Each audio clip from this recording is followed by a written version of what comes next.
Salutations and welcome to Glitch Bottle, the podcast where we uncork the uncommon in magic, mysticism, and the generally misunderstood. I'm Alexander Eth, and today on the podcast we are so excited to welcome mystic, occult bookmaker, and publisher, Mr. Gabriel McCaughry.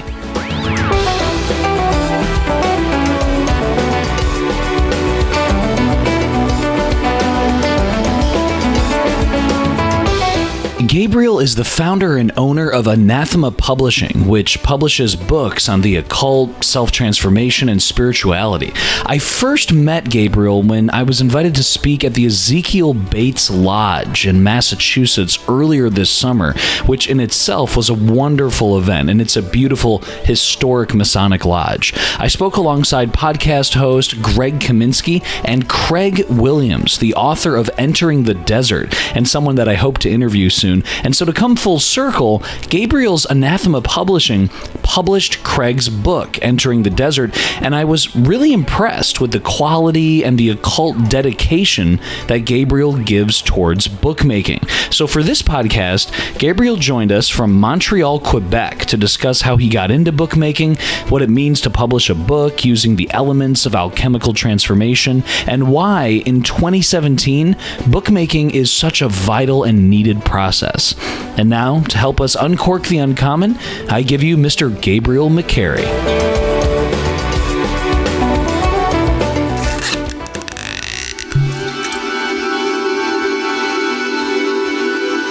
Gabriel, thank you so much for joining us on the Glitch Bottle podcast today.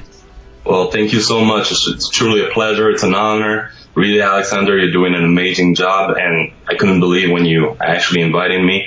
So yeah, let's get this started. Just for those people who are not too familiar with you, Gabriel, can you talk a little bit about your background? How did you get interested in the occult? How did you get interested in spirituality? My name is Gabriel McCaughry. I'm a francophone from Montreal. As far as the background in the occult, where I started, well, I first started, I believe, just researching grimoires, reading left and right, everything I could get my hands on, and pretty much doing the same mistakes a lot of us do, just dabbling and mixing a lot of things together to some various degree of results. Some that were very unfortunate and had dire, disastrous consequences in my life, emotional upheaval and just major life overhaul, really. But this dabbling really brought me a lot of good things too, in retrospect. So anyway, that's pretty much how I started. Now, this whole awakening, if you will, that came about more into my mid-20s. Oh, okay. That's really, when I started to have a bit more money to invest in the researches. And at the same moment, too, I was in a band. I've always been part of bands. And I was touring intensely over in the States and Canada and pretty much everywhere. And I was always deeply into reading different materials. And in my lyrics, I always wanted to kind of hint at whatever I was researching at the moment. But it wasn't like a very clear, it was always kind of abstract and kind of hidden underneath layers of symbolism. But I was always kind of giving something to the few who would want to be intrigued or be like, oh, what is he talking about when, or would know or would totally know what I was hinting at. I thought it was fascinating to do and very fun as an exercise, just to do this and perhaps sometimes point people at an author in particular. Was it almost subconscious where you kind of felt, wow, this is some of the symbolism that's present everywhere? Oh yeah, well that's the first, I believe, the first thing that fascinated me about symbolism in general was how prevalent it was everywhere, how very powerful it was, how age-defying the symbols were. And so I got interested into psychology as well through the works of Jung and stuff like that. And so, yeah, the lyrics were always a way for me to express that side of my personality that, nobody knew about really. But if I'm really honest with me, it's always very easy to say and talk about life-changing dreams, for instance. But it's a reality. I had those several times. I mean, and you can totally tell after a while the difference between this dream was all too real and not something that you would judge like that, but not just all too real. Like it's going to be hard for me to express this like in English, but you have like the just the day-to-day dream or the nights where you don't. You'll have the dreams that seem overly real, and you'll have the other dreams. And the other dreams are the one that I'm talking about right now. They're not the one that needs even to feel real. It's not about a matter of feeling. It's how profoundly they impact you and change your whole outlook and perspective of life. So I remember when I was very young, I believe I was maybe 11 or 12 years old, and I had this dream where it was almost a daydream too, because I distinctly remember waking up and still being in that instance for a long time. And that dream, I was embodying stone. So I was stone, but it's very difficult to explain how you are stone. Like, I mean, all the dimensions of being one with, like, let's say, like the bed of a whole mountainside, to be all in all the nooks and crannies and to kind of know what it is to be just stone and be nothing at the same time, to be nothing that supposedly has a consciousness, but then again being this entirely humongous thing that just spread out, where you have no limb, where you have not the same consistency, where you are aware of that consistency, but not at a particular place, but everywhere at the same moment, almost to a certain degree, where at some point I remember I was a cave, or I was a tunnel, but I could see from all the different angles, or I could understand what it was to almost have like a 360 view simultaneously of a place that was me. It was, wow. It's very, very, very difficult to relate, because still to this day, we've talked about this before the interview, but my English speaking is much more limited than my writing skills when it comes to English, because I don't get to speak it very often. But nonetheless, I'm still struggling to find the proper words when I want to put that experience to paper. All right? But I do remember that was pretty much the single most life-changing dream that I had very early on. And then I got several others through the years that got me thinking that, if I was to analyze these and kind of like go off the beaten path and not go for the cheap, new age kind of like analysis to those experiences, what I would have to go the occult route. And then, okay, well, if I was to try to master or command or control some of the aspects of those very important part of my personal mythos, that was kind of building through these dreams, through the writings, through all that. Here you are having these incredible, consciousness expanding experiences. You are, engaged in a true inquisitiveness where you say, okay, I really want to find out what the heck is going on, and you start having an interest in the occult. So then, Gabriel, how do you channel that into the actual process of becoming interested in, say, occult bookmaking? How did you channel all of that energy, and how did that intertwine or weave into your actual interest in bookmaking and kind of sowing the seeds that would become Anathema Publishing? To be perfectly honest with you, it wasn't like a dream of mine or a vacation that I was pursuing very early on in life, to actually get to make books or publish books or be that deeply involved in the world of books. It really manifested in my life as a mean to an end at a certain point in time. Once I started dabbling into magic, and then I started doing my first few rituals and trying to get my hands dirty doing them, but also like very leaning toward the very devotional aspect of it. I was always fascinated by like the degree of devotion, and to me that speaks to me a lot. And I've always been one to try to find the inner teacher inside, or I'm always going to consider myself the student eternal. It's a very Gnostic approach. Like, obviously, to me, that was more important, that way of abandoning myself to the work, than whatever result came out of it, really. But I started writing, so I, journal entries. Being a book collector myself, at this point, which I believe was in 2007, if I'm not mistaken, I started like having more and more entries and more articles that I just wrote just for the fun of it, really, not having the intent of necessarily publishing them or getting them published. 2 years afterward, I remember 2009, XSR was trying to recruit new writers for their periodical, Clavicle Nox. And I saw that on their website, being a collector of their books. And I was like, you know what? I need to try. I need to submit a piece. I need to, see what will come out of it. If my writing is up to par with the other stuff they were publishing at the moment.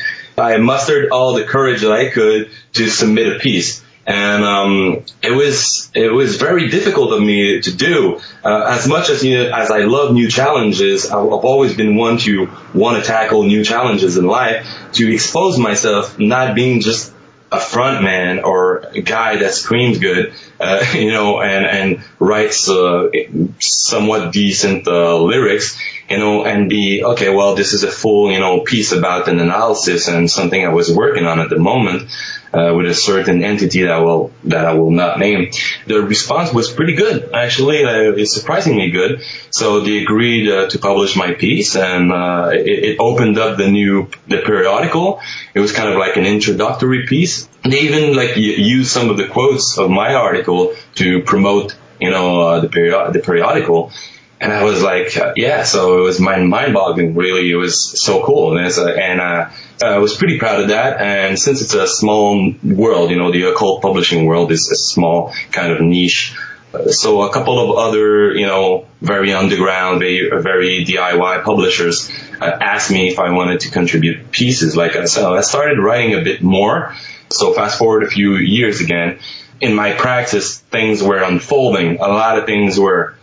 At that moment, I was working on an operation that took me maybe a year to perfect.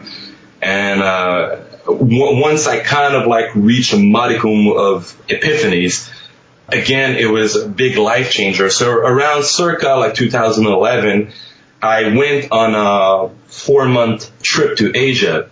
When I did, it wasn't like a spiritual, a pilgrimage or anything like that. Of course, we saw a lot of temples, and I did have a fair share of experiences over there. It was just something that I was going with the girlfriend at the time. But it was a lot of fun, and it was very life-changing in many aspects as well. And that's where the entire idea of Anathema came about. But at first, I wasn't sure what to do with it. I knew the name. The name came to me.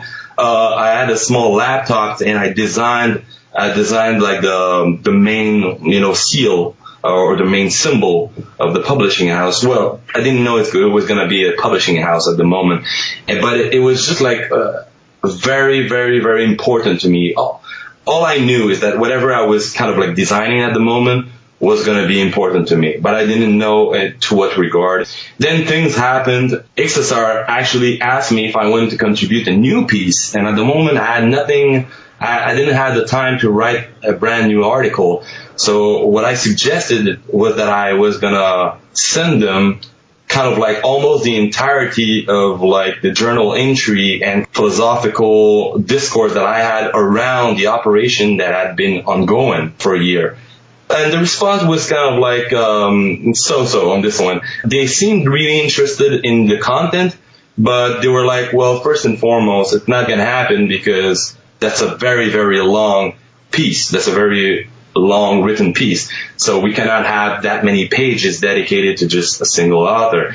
So they asked me if I could rework it or chop it down in half almost. So I was against that. So I was okay, well, I'm just going to pass my turn and that's it. But having this reply from them, once I got back home, that really, it dawned on me that, okay, well, I'm going to find a way to publish this. I should start my own company, and it'll be called Anathema Publishing, and that's going to be, the logo or the main symbol. and voila.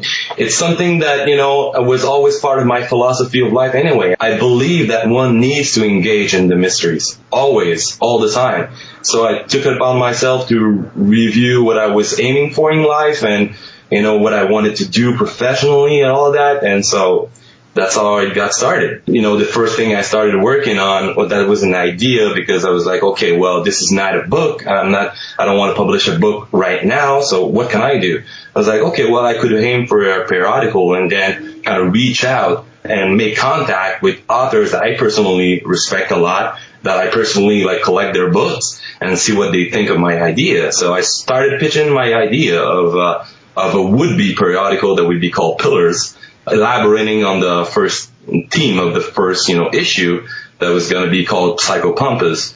And because I was undergoing a deep alchemical transformation myself with the help of my personal psychopomp, which is Lucifer and its many guys.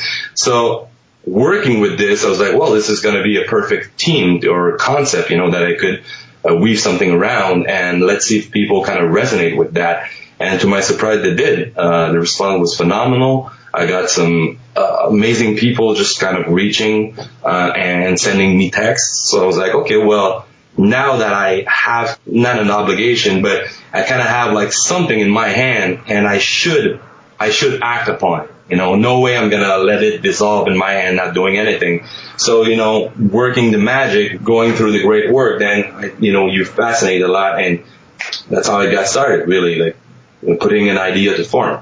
Can you talk to our listeners, Gabriel, about why is bookmaking, especially with the spiritual and occult themes that you have and feature in Anathema Publishing, why is bookmaking, the physical putting together of various elements, why is that such an important aspect to not only spirituality, but can you talk about how physical bookmaking itself can actually be a source of spiritual elevation or spiritual engagement? If you haven't gathered this already, and I'm a huge book geek, first and foremost. So let's get it out of the way. It's even hard for me to answer this not from a kind of objective stance, instead of being very into my own kind of little opinion about it. The easy answer for me would be to say that I just find physical books to be the most incredible, efficient, and beautiful talismans there is, plain and simple. So to me, it's not even just, okay, have I given it much thought? Probably not at the beginning, more afterward. For me, it was a given that I needed to engage with books and produce beautiful, work of arts. And, I'm a graphic designer by trade, so that's something else that, of course, helps a lot. But as an item, just as an object itself, I don't believe there's any other object in my life that I have this, such of a big esteem and reverence toward. These to me are magical in and of themselves, and sometimes not even occult books, but some books and the way as a technology that it impacted the world, I still believe is the most efficient way to preserve and safeguard the past. And what I mean to say by that is I'm very thankful that all this wonderful corpus of occult literature made its way through me, through the age.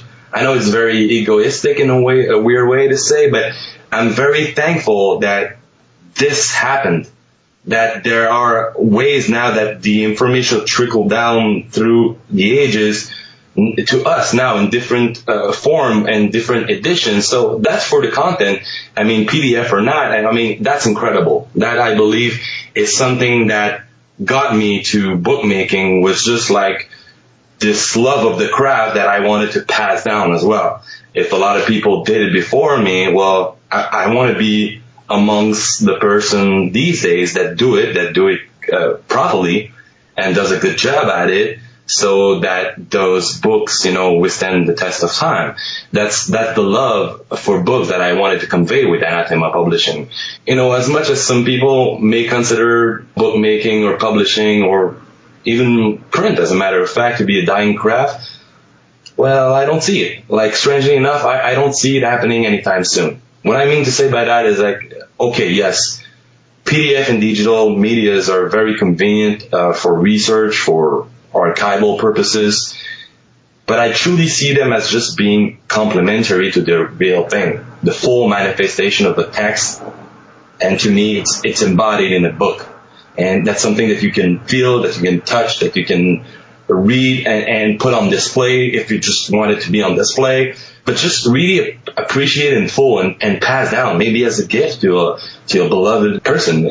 So sometimes just like I see a lot of people just like rambling about the death of print event or print supposedly losing ground.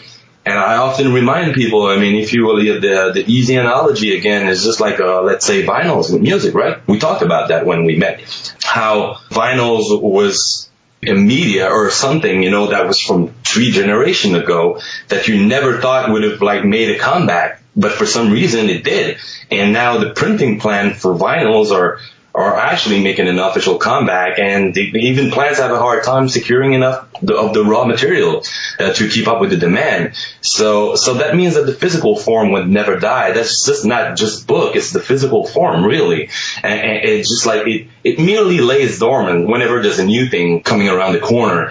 But you always gonna have those collectors, those people who deeply care about books as much as I do. They're not satisfied with the experience that a PDF will bring. So the only thing you'll see fluctuate really is how much you're willing to pay, how much you're willing to invest in a book. And that is true. That is true. If PDFs or digital medias are something that are kind of like gonna take a part of the market, that's for sure. That's undeniable. And it might mean that the price, of productions of actual beautiful hardcover books will spike up for a moment. But again, it's a matter of priority. You can put that much amount of money in that new gadget, that new electronic gadget, or you can say, well, I cannot put an actual price on Gnosis and a beautiful book in general and just like go for the book instead. I remember the first copy of Azotea that I, from Andrew D. Chumbley that I bought. That book haunted me for years, and when I bought my first copy, I won't tell you how much I paid, but it was way too much. It was way too much, and I own 3 copies now, and I never paid that much for the other copies after that. That's the way I think. That's the way I believe. Books will survive one way or another, and I just decided to go against the current. Screw the naysayers, and to me that's, Anathema Publishing produces book for the true bibliophile. So that's a business model in and of itself. I want to cater to those who consider books to be like more than just a quick commodity that you eat and half digest and throw away. Everything that has to do with just either the digital media or very poorly elaborated and very cheap publications, that's not the business I'm in. That's not the way I see it. It's just a matter of caring. Let's say you deeply care about cars, playing, with cars and changing the motors and everything like that, and the paint on it, the paint job, everything. If you really care about it, you're gonna want to do your best at it. So that's the way I see it. Right? Since I love books so much and I care about books and and everything that has to do with the printed world, really, I'm not gonna cheapen my approach to publishing. Yeah. In fact, Gabriel, if you'll permit me just to mention Craig Williams's new book, Entering the Desert. Yeah. Oh, yeah. Is, Craig, great guy. I hope to have him on soon. But the book itself, his material is obviously a whole other subject on what he's printing. But your Anathema Publishing, his book, Entering the Desert, published by Anathema Publishing. When you go over those things, you're right. I mean, you hold the book in your hands. It's about the binding and the typeface and the layout of the pages and the smell and the design and the illustration is just fascinating in Entering the Desert, and is one of those things that you talk about with Anathema Publishing. I guess, Gabriel, for people who might want to know more about occult books or just books in general, can you share with our listeners, like, when you are making a book, when you are publishing a book, what are the top 5 or 6 big elements that go into the book physically? I mean, is it the paper that's chosen? Is it the binding? Is it the ink? Is it the coloring? Like, what are the really big things that you really look for and make sure are a top priority when you're physically putting a book together? All of that, everything you mentioned, yes. To some people, that's merely like the aspect or the visual aspect of it.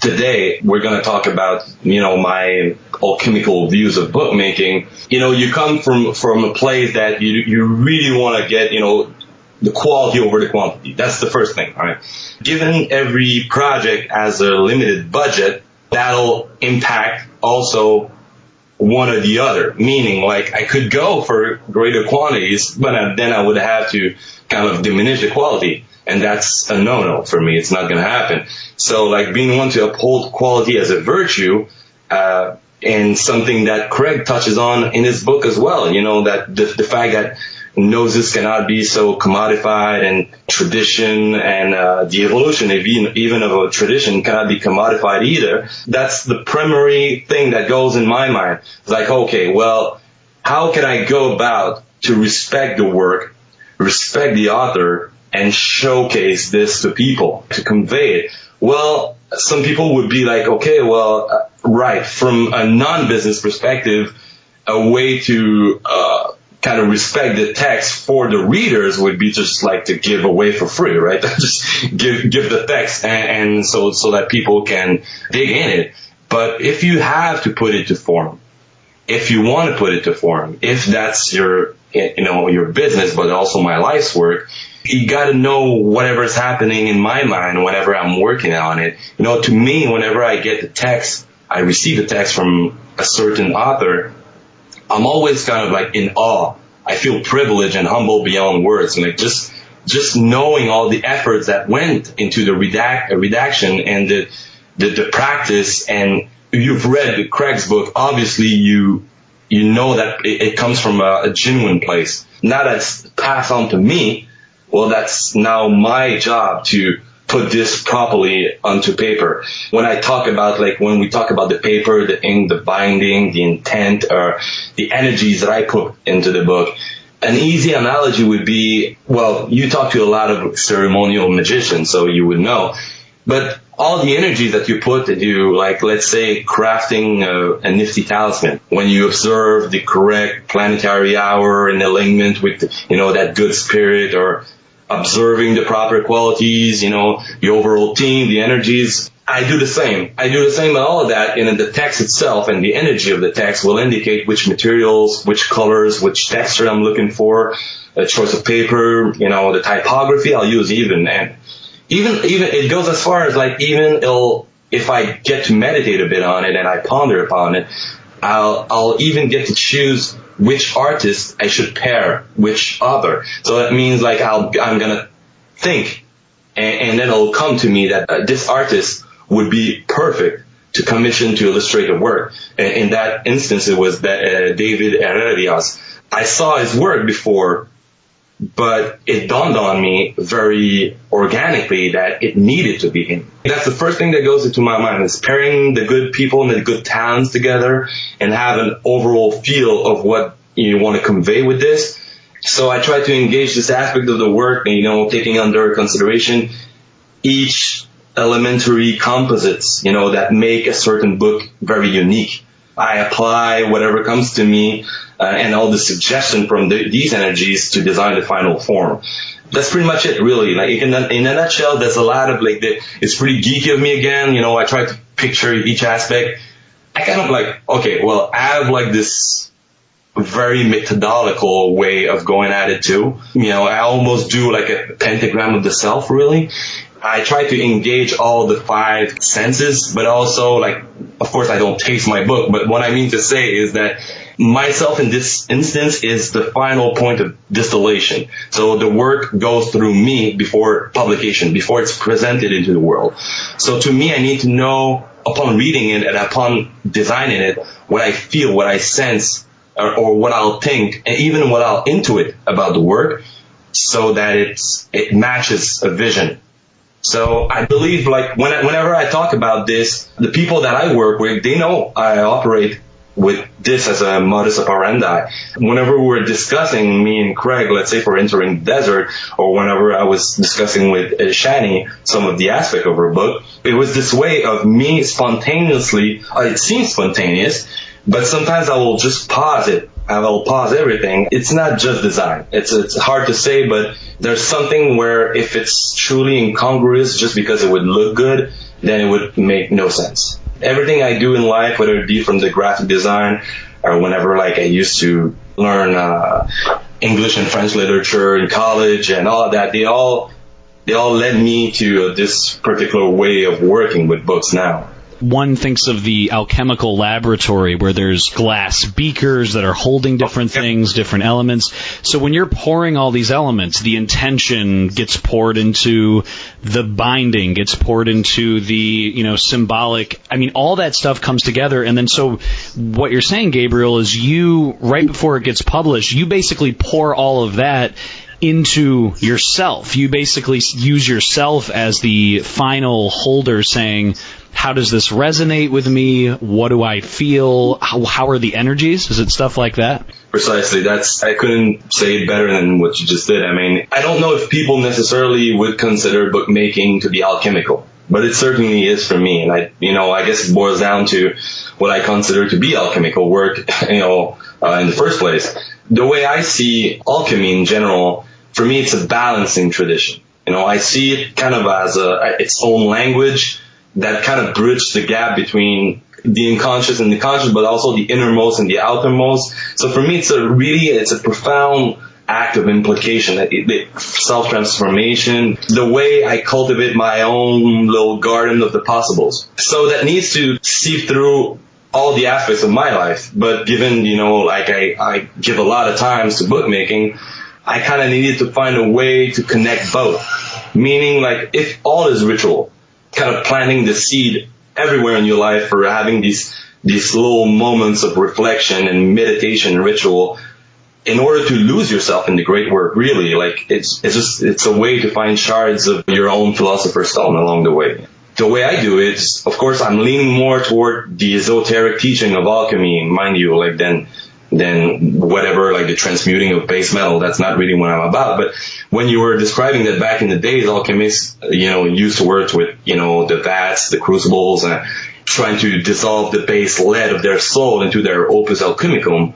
Well, that's the same approach I want to have to the work. And it's called work. There's a reason for that. So it's always the angle of their devotion to the mystical world that used to bring epiphanies, yes, into the world of phenomenon, but it also defined and attributed meaning to their life.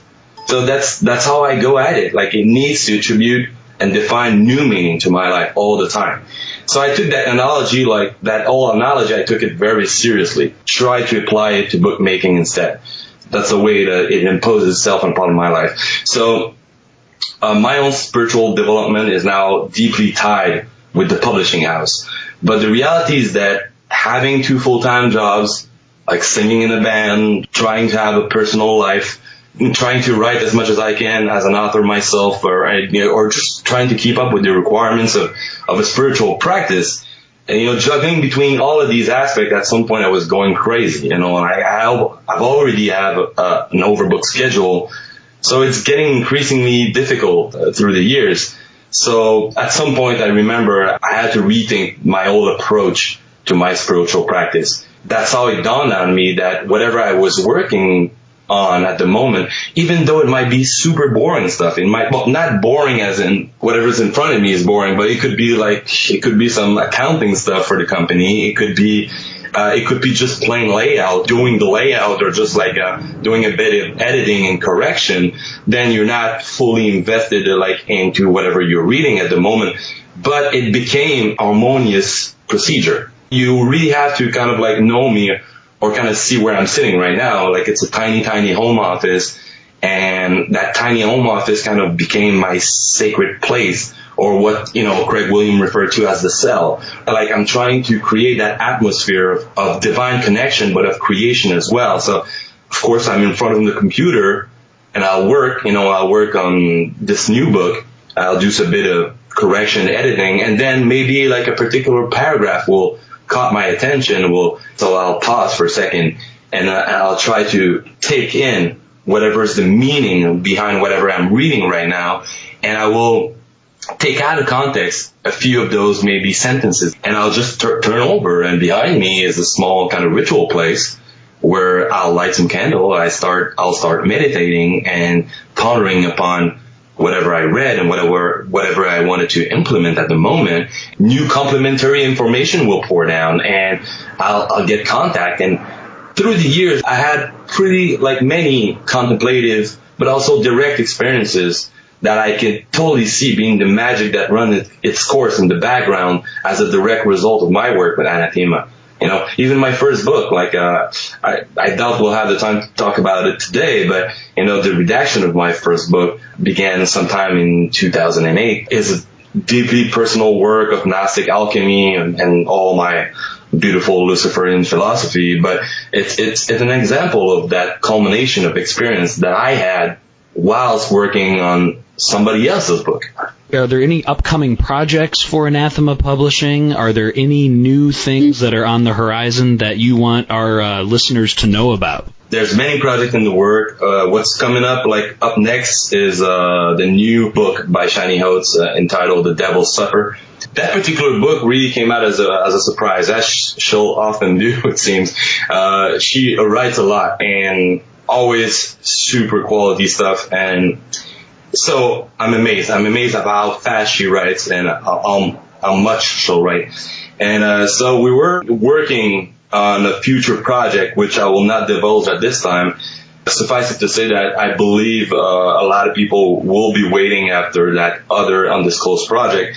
But in the meantime, she just plain suggested I release a brand new book that I had no idea that she was working on, which is a whole kind of historical account of the devil's figure through the ages. As much as that has been done to some degree, I don't believe it has never been done quite the way she does it, and the way she kind of really goes at it through the lens of traditional craft. And I believe it's mind-boggling. I believe it's such a good book. More than anything, I believe it's even paramount, because whether it be the devil, whatever moniker you'll attribute to it, as a figure of witchcraft and something we use as an archetype or what have you, or a force to call upon, or a spirit, it's very important to kind of know the context and know the history and have a proper kind of condensed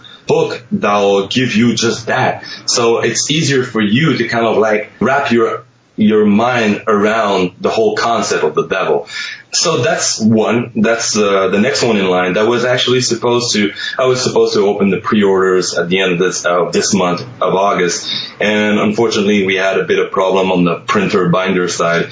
So right now I'm gonna have to push back this publication maybe a month or two at the most. But I'm hoping for maybe an October release. Fingers crossed there. And after that is going to be the much anticipated new standalone edition of Pillars, entitled The Scalding of Sapientia, or The Scalding of Wisdom. That's something that's very close to my heart. Again, I could talk about just this particular Pillars for hours, really, because it's a special project I've been thinking about since the very first Pillars. The first volume of Pillars had 3 different issues, and then you had the anthological edition entitled Pericorosis that came out last year. But before I went on and started volume 2 with volume 2 issue 1, I wanted to tackle this particular subject that is the Scalding of Sapientia, which it's the burn or the mark, or really the sacrifice that you have to make when you truly devote yourself to the love of the mysteries, and the fact that, yes, a lot of positive things can come out of that particular practice, but there is a degree of danger, or at least danger in the face of change. And if you're not ready to sacrifice a lot, and kind of a sacred initiation or self-initiation, in performing, the magical art, that particular point, that divine sacrificial aspect to the work for me was very interesting topic to discuss. And so I wanted to engage as much people as possible and really have the Luciferian kind of philosophy weaved in there.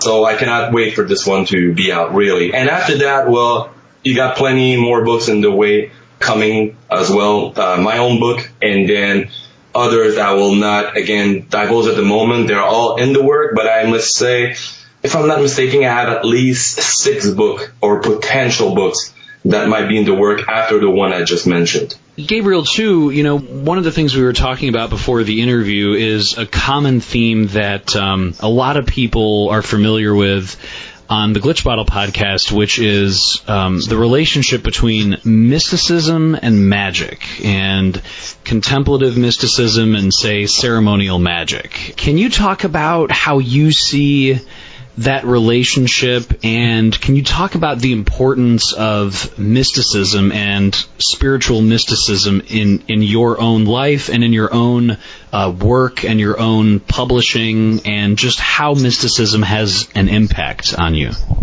The mystical approach, as contra to, let's say, well, not necessarily contra, because both can be work in tandem pretty easily, but it's just a matter of perspective, truly a matter of personal opinion, just how I resonate with the mysteries. Sometimes you cannot debate really musical tastes. I mean, to some degree you can, but at the end of the day, if you like this style of music and I like this style of music, it'll stay this way. And it's just how I got to understand me being in harmony with whatever I was reading, researching, and experiencing whilst being invested into the mystical work. The ceremonial magical aspect, the way to bring spirits to you and work with spirits and kind of develop this relationship and go at it with having a very strong intent and crystallizing that intent in the ether, so that it comes back to you in a form or another.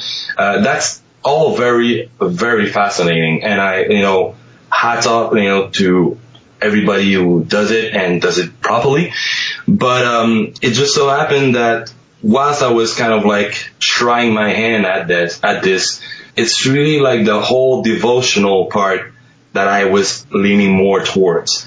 Meaning, of course, there are rituals. Of course, there are implementations that need to be taken care of, and there's a lot of things you'll engage in order so that the psychic and the hylic element and all of it is kind of engaged in a direction. But truly, I see magic as being just not even the results, but really the residual effects of being deeply involved and being truly a devout. So meaning you don't need to actually focus and target specific things, because I'm a huge proponent, like we talked earlier, of just getting your ass out of bed and doing stuff. And not always having to have the magical veneer on top of it or the magical take on it. If you want to meet a girl, just go meet a girl. If you want to have more money in life, then just by all means work more or find new ways that you can do on a pretty physical level, on a pretty base kind of day-to-day activity. And of course, to have those wonderful ideas, then the way I'll ritualize or the way I'll go at a mystical work will be to be really completely lost in the great work. And by being very lost into this work, the ritual themselves will not necessarily call upon a particular spirit, or if it is, I'm almost kind of giving it qualities, and these qualities or that color of that spirit will be embodied in general archetypes as well, meaning I'll call upon something that'll give me inspiration, or I'll bring an outpouring of whatever kind of substance I need at the moment, but not necessarily something I would want to see materialize out of thin air. But that's just an approach, meaning the results still need to be verified, the results still need to be there. And yes, there's magic that kind of ensues from that general practice. Hence why, even researching some of the grimoires when I was a bit younger, let's say mid-20s, was always fascinating fascinated about really everything that had to do prior almost to the actual evocation or invocation. And whatever I invoke normally really has to do with not something that I could otherwise do of my own volition on a day-to-day basis. So that means like everything I'm bringing in as a substantial strength or force of character or anything, well, that's just like on the road to ascent.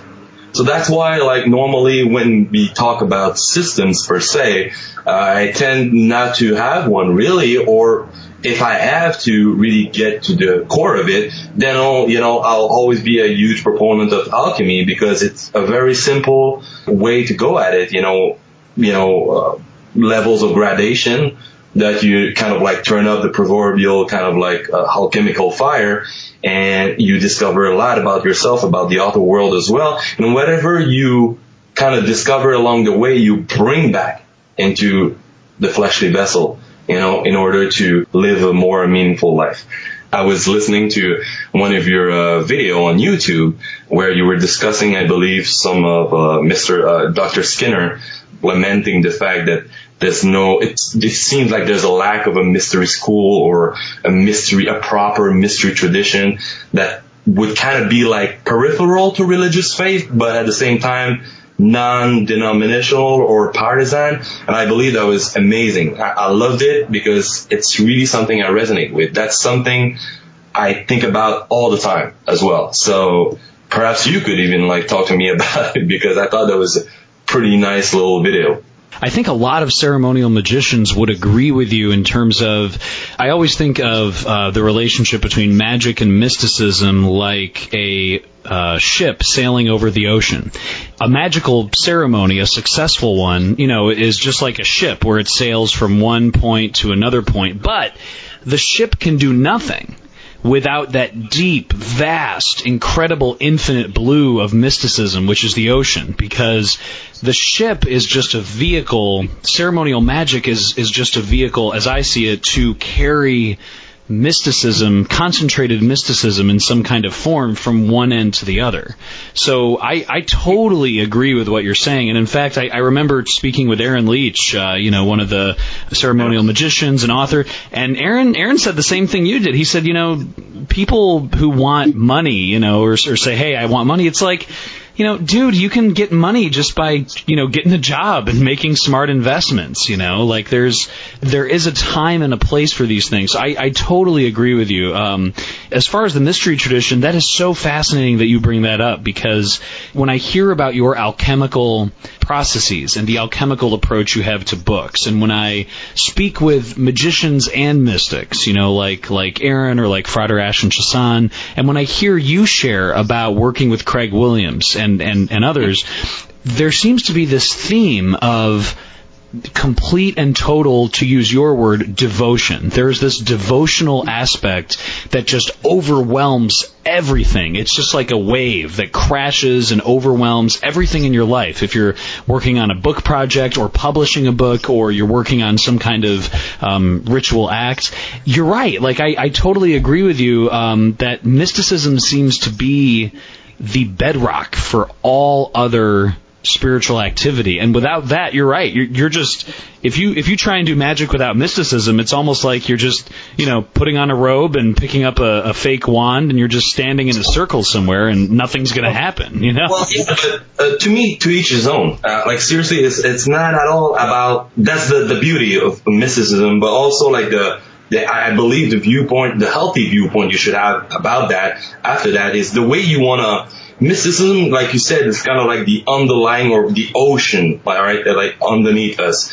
But the way you want to engage in that's truly your choice, and that there's no right way. There's all roads lead to Rome to some degree. But all of that to me is all fine. It's just like, I believe, from a purely mystical stance, you'll connect more, but at the same time, you'll dissociate yourself a bit more from all these requisites. A religion in and of itself, all right, has this mystical component, but in itself, has a lot of like very strict and rigid kind of procedures, different sacraments and stuff like that to be, we're going to pronounce this and do this. And so you see where I'm going with this. But on the flip side, the mystical was always what I believe was the truth.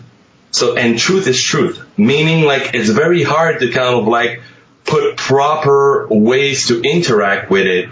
Then you can put it more into a category where you'll have your typical grimoire way to tackle something. And that's very formulaic, but it has been proven. It's proven enough, let's just say, what went through the age and is very like a kind of a noble approach to the thing. But when you'll always come down to like, okay, well, what do you get personally out of it? What does it mean to you? What do you take from this, and what do you bring to the mysteries? For instance, I believe one of the first life-changing operation I did was not to call upon a particular spirit or anything like that, but it was asking the spirit to position myself vis-a-vis the mysteries. And I believe everybody should do that. But that's just my opinion, really. But just to kind of be in the know, truly asking yourself, and not just from a psychoanalytical stance, why you're doing this. All right, why am I doing this? Why am I putting on the robe? Why am I doing all of this? Yes, that's all fine, and that's very fascinating too. It's a good thing to do. But if you're going the extra mile to actually contact the spirits or contact the netherworld and just travel and really go deep into the magical world, you should truly position yourself. You should be like an axis. You should be like kind of like the kutub of whatever is going to emanate around you so that you can pick up better, whatever is going to happen next. That, I believe, is more on the mystical side. It's truly to say, okay, well, I'm sailing that ocean. I have my boat. Let's say like the tools you want to use or the system you want to use and all of that. But why am I sailing in the first place? Should I ask the ocean, or I have a boat because I need to survive on this ocean, but I should probably dive in head first, get a general sense of the water on me and the effect of that water on me, sense the danger of it too, but truly position yourself as being a body into a body that become one eventually. That to me really goes into, if I am a vessel, let's turn the story on its head again and turn the vessel into being the whole thing. That's very hard to explain, but that's the way I go about my mystical kind of approach to my work and to my life. And it's the attribution of meaning. I just feel more comfortable with it, really. And at the same time, being very uncomfortable at the same time. Because sometimes you want to know more about yourself. I believe that's the foundation of the whole work. But sometimes you'll uncover stuff that you'll be deeply afraid of. You're going to have to challenge yourself to extents you had no idea even was in you, and that's also equally important. Something that I know Frater Chassan touches on about just getting out of your own way, letting the divine light, letting the ocean soak you, basically, because you're right, that I think it's a pretty big trap that people fall into, this kind of either spiritual materialism, or they reify everything. They are so focused on the spiritual materialism and just the way that they think something should be, and it's like killing something before it even starts. Yes, and at the same time, when you talk about the reify everything, I believe there's a proper way to reify everything, but reification has its letters of nobility. I believe it's important also, and what I mean to say by that is, of course, like if you look humbly upon yourself and being like kind of like a flawed vessel and a mode of distillation, something, you'll get the truth, but it's very hard to interpret this. Of course, you're gonna like ultimately reify knowledge and reify wisdom, especially written wisdom, because it goes through you as a vessel. And what I mean to say by that is that, okay, the divine mysteries are a whole. They're undiluted, undissociated. The divide is just a childlike reaction we have, really. So we come back to your analogy of the ocean, and let's say we have a ship, then you'll have a ship, I have a ship. We'll have two different colors of ship and think they're all that different, but it's still a very humane-based kind of childlike reaction to try to compare the other or kind of like diminish the other, really, because the mysteries don't care about that. All right, truth is truth, and you can find it everywhere in any system that the seeker or the devotees will actually pursue, but in full. That's the beauty of it. I do believe, like, in all honesty, I believe the key word here is not even the divine mystery, but really like the pursuit.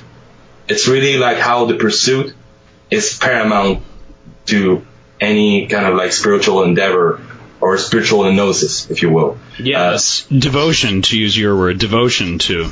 Yeah. It's like devotion to the quest. It's devotion to pursuing that. Yeah. Exactly. So the reification sometimes is necessary for passation of knowledge through the ages. And what I mean by reification is, like, of course, like any word, it has multiple negative or positive connotation, but to bring back anew, or to kind of bring back to the forefront of consciousness, that I believe might be a positive look upon reification. And what I mean to say by that is that some people had to do it at some point in time for beautiful works to get to us. So for me, it's not always reinventing the wheel, because we're not. None of us are, really. It's not about reinventing the wheel, really. But there's nothing necessarily wrong at taking something and reinterpreting parts of it and suggesting it to the world as being something that is personal, but something that might resonate with other people as well. To me, it always comes down to the quality and the level of the evolution. You need to transmit that knowledge. You need to, add on, as you say, taking that universal wisdom and putting your own unique presentation on it and passing it along, transmitting it from one person to another is absolutely key, or else, as you said, none of us would be here for sure. Some people dissociate as well, like tradition from actual evolution, because, they think the two cannot go hand in hand. As in, a tradition in and of itself cannot be a living thing and cannot, kind of grow with the time. That's something I believe is nonsensical. But a lot of people will say, well, oh yeah, as a qualifier in and of itself, something that is traditional is set in stone and blah, blah, blah. And you're like, no, because even with the strongest intent to, let's say, rigidly etch it on stone, it's still not going to happen, because you have the power of interpretation, the power of cultural changes, and just the power of time over any given intent and written word or teachings passing down generations. So if you see where I'm going with this, it's not so much that the tradition wasn't kept intact, or as much intact as we would like, as to the fact that it naturally kind of grows, unfolds. There's this whole thing that compresses and decompresses, something that are encrypted and decrypted, and all of that, of course, will slowly alter the way we'll interpret the mysteries. But the mysteries themselves, they don't change. That's the beauty of it, Oh, absolutely. That even goes to the meaning of the word occult. It means hidden. There's always another veil that is veiling the infinite veiled mystery which is beautiful for sure. When it comes to reification, probably at least for me, a negative use of the word reification, something that one might want to avoid, is when you reify something, you basically are constantly turning experience into a subject-object duality where you actually prevent yourself from experiencing it fully, because you are so obsessed with cutting things up and dissecting them into results, and did I experience what I wanted to, and what's going on here, whereas instead it's kind of like walking outside into a rainstorm, just letting the rain soak you, as opposed to saying, okay, well, how many raindrops are hitting me? Is the rain coming from the north or the south? And where's the wind? And how long is the storm going to last? It's like, wait, you're missing the whole rainstorm, Yes. Totally. Well, that's something I call, like, just for fun, like the cosm conundrum. It's like this bubble that you create that's just like reflection projection pattern. Instead of like being able to enjoy or even enjoy the fact that you're in a bubble, or imagine what it'd be to be outside that said bubble, being able to play that devil's advocate of your own experience sometimes, You really touch upon something there as opposed to, let's say, the purely magician or the mystic approach.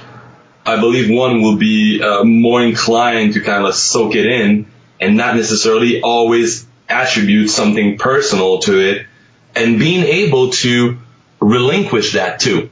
Relinquish interpretation, like being able to say, well, I don't fully understand, and that's perfectly natural or perfectly good, for me to be able to do that. But I believe, like, a lot of us are very interested into knowledge and the pursuit of knowledge, and that sometimes I believe that might be one of the pitfalls, is to try to kind of also accept and acknowledge the fact that wisdom will not always speak your language, and it's not always the case that you should try to understand anyway, or try to attribute false understanding to that experience. Where can people find more information about Anathema Publishing? Where can they go to check out the upcoming works, to your current books? Can you share where people can find more information about you and about Anathema Publishing? Right now we have like a somewhat semi-decent official website. Simply type anathemapublishing.com, and that's it. Keep in mind that as much as like Anathema is a work of passion, officially speaking, I'm still the sole employee and working on every front for Anathema Publishing. So that means that I'm working real hard to enhance and the website and all of that, but these are various facets that I do need to schedule way ahead of time and plan. So there's a lot of things going on. So I can only do so much, but I'm always on my toe. But people can easily reach me either through the website, or we're on Facebook, we're on Instagram, Twitter, even Twitter. Yeah. So as much as like that's not something that I'm personally leaning to do. Usually I don't engage that much on all social media platforms. I was like, okay, from a business standpoint, I believe it could be a good thing to, try to reach as much people as possible. So you don't need to know the full address, but if you type in Anathema Publishing on Facebook, Instagram, or Twitter, you'll find us pretty easily. So yeah, that's pretty much it, really. Just as one last question, Gabriel, for those listeners out there, can you share any tips or advice that you would have for people who just want to improve their connection to the mystical powers of the universe? I mean, maybe some basic things that you might do every day, or just some basic tips for people who are just starting out and they really want to engage more with mystical and spiritual energies. First of all, I'm always going to consider myself a student, not at all in a position to actually teach anything. That was something I wanted to avoid as much as possible, even in the redaction of my first book, because I didn't want to go the route of the recipe type book, because, okay, I did that, or the way I describe everything is really almost separated from my own experience, even though it's a personal thing. But what I mean to say by this, and the only, I guess, tip that really came about in my life that really changed everything, is to take it slow. So it's a really boring trick. Taking it slow and not expecting something dramatic or drastic from the get-go, I believe, is paramount and very healthy. So a slow, incremental, progressive way to unfold the mystery, I believe, is a very, very important. So even in reading a book, it's quite natural, I believe, especially if you're beginning reading that type of literature or being like involved into wanting to practice. I believe it's quite normal to not entirely get if you get 5% or 10% upon first reading a book of whatever that book implies or suggests, then it's amazing. Then you should treasure that 5 or 10%, but not kick yourself down because you didn't get like more than half of it.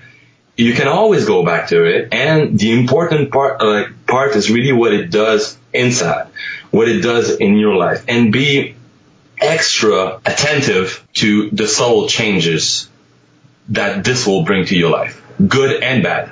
All right, and then like anything else, I believe, put these down maybe to paper. Also, that's something you'll want to go back to, and sometimes be like, wow, I've really matured, or hey, what went wrong there, or something like that. You'll be more at ease to analyze yourself from hindsight sometimes. My tip is really this, and something else. If you collect books like me, it'll be easy to just get lost into so many directions. So yeah, so picking one is very important, I believe, at first. And I wish somebody would have told me that at the beginning. And once you pick something up, despite if it being a system or an approach or just like one author you idolize or something like that, the important is not this. If you can find a specific book that seems to have all the ingredients that really resonate with you, then go for it. What I believe is like there's a lot of demonification of people that will go from one book to the next or from one system to the next. To me, it always depends on if you were true to yourself during the process of you working that system. If you're honest with yourself, you can know from the get-go that there are things in that particular system that are not for you. And instead of like buckling against it, I don't see it as a bad thing per se to kind of let it down and perhaps pursue other avenues. It just means like if you're for years kind of trying to find your path, well, that's a bit unfortunate, of course, but I believe it's still better if you're actively seeking, rather than sitting down on one aspect of the art and then engaging in something that you're not fully 100% in. All right, I would say even 110% in. So that's my only tip, really.